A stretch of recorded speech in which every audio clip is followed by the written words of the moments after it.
The boardroom has a specific design that has remained essentially unchanged for over a century. A long table, specific seats that communicate hierarchy without labels, a chair position at the head that conveys authority before anyone sits in it, formal procedures for who speaks, when, and how decisions are recorded, a closed door that marks the space as distinct from the rest of the organization. This design was not produced by organizational efficiency research. It was produced by a direct institutional inheritance from a specific historical antecedent, one that the earliest corporate governance theorists explicitly cited as the model they were following. The boardroom is modeled on the Privy Council of the English monarchy. In 1932, legal scholars Adolf, Berle, and Gardiner published The Modern Corporation and Private Property, the foundational text of modern corporate governance theory. Berle and Means documented that the American corporate board's institutional design was not an independent invention, but a direct adaptation of the English Privy Council structure, the small advisory body of senior counselors that governed alongside the sovereign from the medieval period through the 18th century. By the end of this video, you will know exactly which structural features of the Privy Council were transmitted into the corporate boardroom, what behavioral and political functions those features were designed to serve, and why the room where your company's most consequential decisions are made was designed for a purpose that has almost nothing to do with what you have been told corporate governance is for. The boardroom is a governance technology. It was designed for a different kind of governance than you think. The English Privy Council, the governing body that advised the English monarch and managed the day-to-day administration of the English state from the 15th century through the development of the cabinet system in the 18th century, had four specific structural features that were directly transmitted into the corporate boardroom. The first feature is limited membership. The Privy Council's effectiveness depended on maintaining a small enough membership that substantive deliberation was possible while large enough to represent the major institutional interests whose cooperation the sovereign required. Membership was an honor and invitation from the sovereign rather than a right, and the specific composition of the council reflected the sovereign's assessment of which institutional interests required inclusion. The corporate board's limited, invited membership, its designation as a specific governance body rather than an open constituency, reproduces this Privy Council feature. The board's composition communicates which institutional interests the corporation's governance requires and which are excluded, information that is as politically significant as any formal governance decision. The second feature is collective deliberation with individual accountability. Privy Council decisions were formally collective. The Council's decisions were legally the Council's decisions, rather than any individual members, but individual councillors were personally accountable for their participation in those decisions. The collective deliberation provided political cover for individual positions, while the individual accountability prevented the collective from providing unlimited political protection. The corporate board's fiduciary duty structure produces this Privy Council feature. Board decisions are formally collective. The board as a body is the decision maker, but individual directors have specific fiduciary duties for which they can be individually held accountable. The structure provides collective deliberation cover while maintaining individual accountability exposure. The third Privy Council feature is the confidentiality norm. Privy Council deliberations were protected by formal oaths of secrecy. Councillors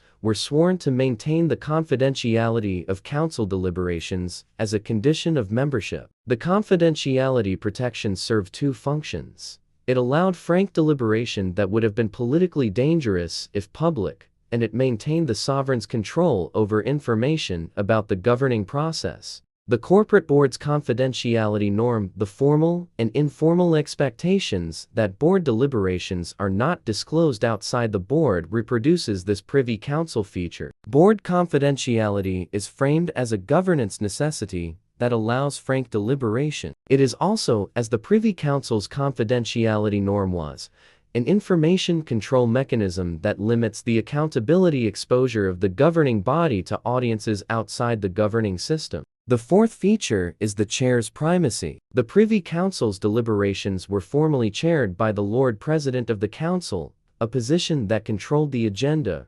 recognized speakers, and formally recorded the council's conclusions. The chair position was not simply a procedural role. It was a power position, the position from which the council's deliberative output was shaped through agenda control, speaker recognition, and conclusion formulation. The corporate board's chair position reproduces this Privy Council feature with the precision that reveals its ancestry. The corporate board chair controls the agenda, recognizes speakers, and formulates the board's conclusions in precisely the way the Lord President of the Council did. The chair's primacy is not simply a procedural convenience, it is a power architecture, and the power it provides is the power to shape governance outcomes through process control rather than through substantive deliberation. The behavioral functions of the boardroom design have been documented in organizational behavior research since the 1970s, and the documentation reveals that the design produces specific governance outcomes that serve specific interests.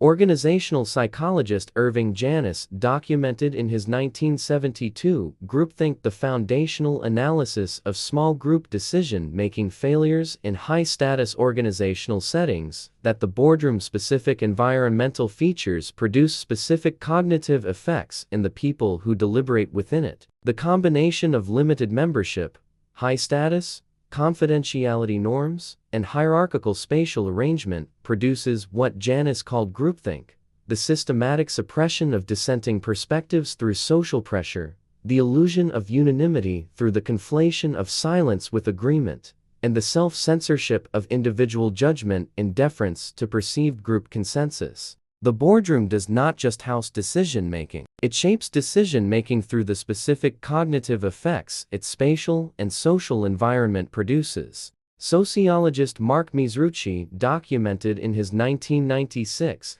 The American Corporate Network that the corporate board's specific social composition, its systematic overlap with other corporate boards, regulatory bodies, and financial institutions produces specific information flows, relationship dependencies, and coordination effects that influence corporate governance outcomes independent of the board's formal deliberative processes. The boardroom's physical design is the visible tip of a social architecture whose most consequential features are the relationships that the board's members bring through the closed door. Here is where the boardroom design analysis produces a precise diagnostic for corporate governance evaluation.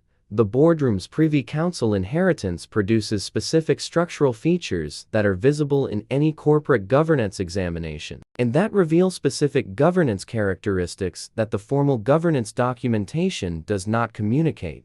Wait, look at the structure again. The composition diagnostic. The specific individuals who sit at the corporate board table communicate the institutional interests the governance structure is designed to serve and represent. A board heavily populated with former regulatory officials communicates a governance structure primarily oriented toward regulatory relationship management. A board heavily populated with financial industry executives communicates a governance structure primarily oriented toward capital market relationships. The composition is the governance philosophy expressed in personnel rather than in formal governance documents. The chair dynamics diagnostic, the specific ways in which the board chair exercises agenda control, speaker recognition, and conclusion formulation reveal the actual power architecture of the governance body. A board chair who controls the agenda tightly, recognizes a predictable set of speakers,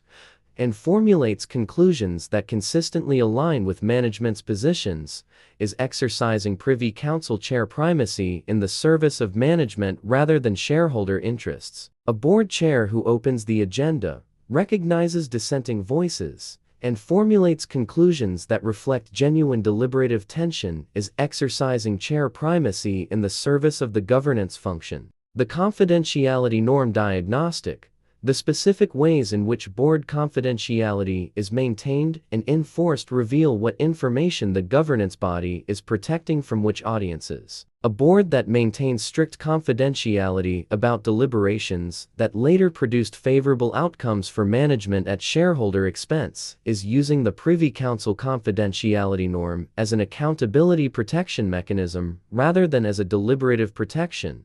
The pattern does not stop there. The most consequential contemporary development in boardroom governance is the emergence of virtual board meetings, the migration of board deliberations from the physical boardroom to digital platforms. The physical boardroom's behavioral design affects the spatial hierarchy, the confidentiality architecture.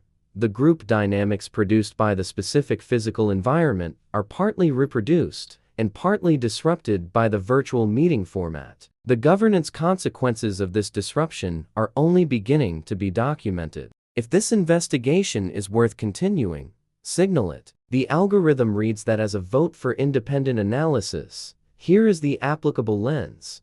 The Boardroom's Privy Council inheritance reveals that corporate governance is not primarily a system for producing optimal organizational decisions. It is primarily a system for managing the political relationships between the corporation's multiple constituencies, shareholders, management, regulators, and broader stakeholders through a governance architecture designed for political relationship management rather than for decision optimization. Understanding this changes what questions to ask about corporate governance.